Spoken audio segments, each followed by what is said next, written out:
رضی اللہ عنہما سے روایت ہے کہ نبی اکرم صلی اللہ علیہ وسلم نے اس آیت کریمہ کی تلاوت فرمائی،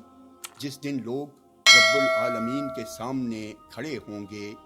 اور کہا اس دن لوگ اللہ کے سامنے اس حال میں کھڑے ہوں گے کہ پسینہ ان کے آدھے کانوں تک ہوگا۔ حاتم رضی اللہ عنہ کہتے ہیں کہ رسول اللہ صلی اللہ علیہ وسلم نے فرمایا، تم میں سے کوئی ایسا نہیں ہے مگر اس کا رب اس سے قیامت کے روز کلام کرے گا اور دونوں کے درمیان کوئی ترجمان نہیں ہوگا۔ وہ شخص اپنے دائیں طرف دیکھے گا تو اسے سوائے اپنے عمل کے کوئی چیز دکھائی نہ دے گی، پھر بائیں طرف دیکھے گا تو اسے سوائے اپنے عمل کے کوئی چیز دکھائی نہ دے گی، پھر سامنے دیکھے گا تو اسے جہنم نظر آئے گی۔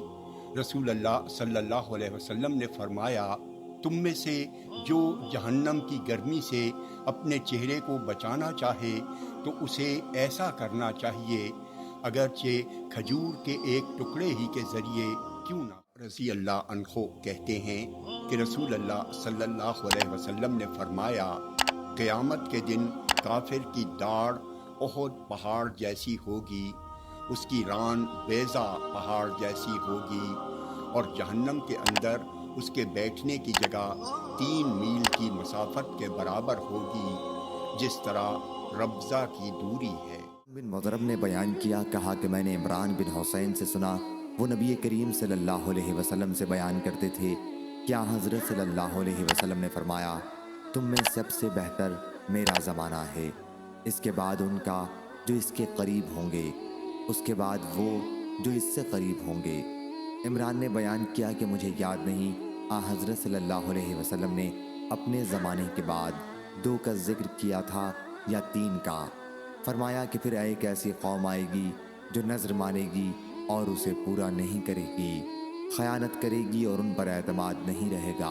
وہ گواہی دینے کے لیے تیار رہیں گے جبکہ ان سے گواہی کے لیے کہا بھی نہیں جائے گا،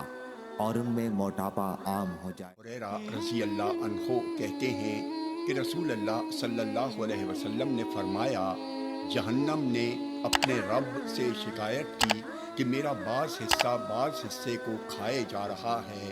لہذا اللہ تعالیٰ نے اس کے لیے 2 سانسیں مقرر کر دیں، ایک سانس گرمی میں اور ایک سانس جاڑے میں۔ جہنم کے جاڑے کی سانس سے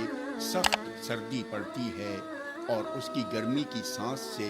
لو چلتی ہے۔ اسلمی کہتے ہیں کہ رسول اللہ صلی اللہ علیہ وسلم نے فرمایا، قیامت کے دن کسی بندے کے دونوں پاؤں نہیں ہٹیں گے یہاں تک کہ اس سے یہ نہ پوچھ لیا جائے اس کی عمر کے بارے میں کہ اسے کن کاموں میں ختم کیا،